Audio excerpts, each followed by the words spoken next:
ನಮಸ್ಕಾರ. ಈ ದಿನದ ಪ್ರಮುಖ ಮುಖ್ಯಾಂಶಗಳು. ವಿಮಾನ ನಿಲ್ದಾಣಕ್ಕೆ ಡೈಮಂಡ್ ಅವಾರ್ಡ್, ದತ್ತಾಂಶ ಆಧಾರಿತ ಕಾರ್ಯಾಚರಣೆ ಮಾದರಿಗಾಗಿ ಪ್ರಶಸ್ತಿ ಗರಿ. ಬೆಂಗಳೂರಿನ ಕೆಂಪೇಗೌಡ ಅಂತಾರಾಷ್ಟ್ರೀಯ ವಿಮಾನ ನಿಲ್ದಾಣ ಗರಿ. ಗೋವಿಗೆ ರಾಷ್ಟ್ರೀಯ ಪ್ರಾಣಿ ಸ್ಥಾನಕ್ಕೆ ಮುಸ್ಲಿಮರ ಒತ್ತಾಯ, ಈ ಇಬ್ಬರಿಗೆ ನೀತಿಗೆ ಯೋಗಿ ಆದಿತ್ಯನಾಥ ಟೀಕೆ. ಕೈಕಾಲು ಕತ್ತರಿಸಿದರೆ ಕಾನೂನು ಪಾಲನೆ, ಹೈಕೋರ್ಟ್ ನ್ಯಾಯಮೂರ್ತಿ ನಟರಾಜ್ ಅಭಿಪ್ರಾಯ.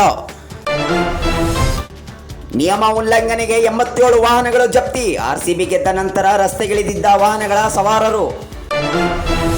ಕುಲಪತಿಗಳ ಆಯ್ಕೆಗೆ ರಾಜ್ಯಪಾಲರಿಗೆ ಪತ್ರ, ಕೃಷಿ ವಿವಿ ನಿವೃತ್ತ ಪ್ರಾಧ್ಯಾಪಕರು, ವಿಜ್ಞಾನಿಗಳು, ಹಿರಿಯ ವಿದ್ಯಾರ್ಥಿಗಳಿಂದ ಪತ್ರ.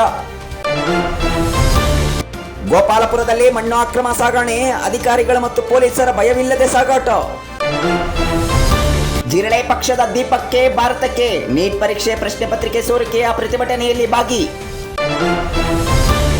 ರೈಲ್ವೆ ಮಾರ್ಗಕ್ಕೆ ಗ್ರಾಮಸ್ಥರ ವಿರೋಧ, ರಾಜನಕುಂಟೆ ಬೆಟ್ಟ ಹಲಸೂರು ಮಾರ್ಗಕ್ಕೆ ಆಕ್ಷೇಪ. ಚಿನ್ನ ಮತ್ತು 1.27 ಕೋಟಿ ನಗದು ಜಪ್ತಿ, ದೀಪಕ್ ಕೇಬಲ್ಸ್ ಕಂಪನಿ ಮೇಲೆ ಇಡಿ ದಾಳಿ.